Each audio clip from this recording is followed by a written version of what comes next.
Good morning. তো আজকে একটা জায়গায় যাব, তোমাদের সাথে শেয়ার করবো আমি কোথায় যাচ্ছি। তো সকালে উঠে আমাদের ব্রেকফাস্ট হয়ে গেছে, খালি ভাত রান্না হয়নি। তো এখন ব্রাশ ট্রাশ করবো, মুখ ফ্রেশ হবো, মুখটা ফ্রেশ করে ফ্রেশ করে মুখটা ধুয়ে রেডি হয়ে আমি কোথায় যাচ্ছি তোমাদেরকে দেখাবো। একটা জিনিস কেনার আছে, তো তোমাদের সাথে একটু শেয়ার করবো। দেখতে থাকো আমি কি কি করছি।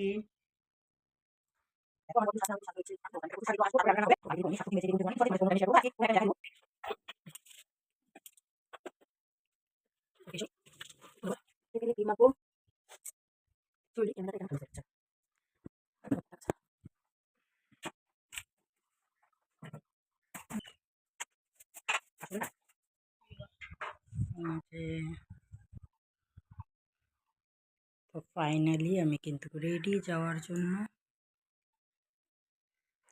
সিম্পলভাবে সেজেছি।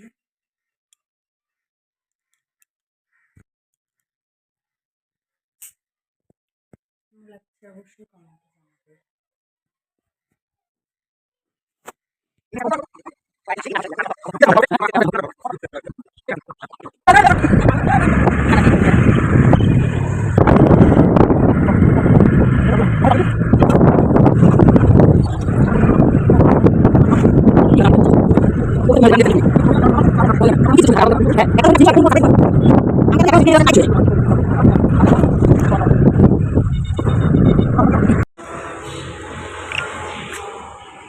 এই দিকের গাড়িগুলো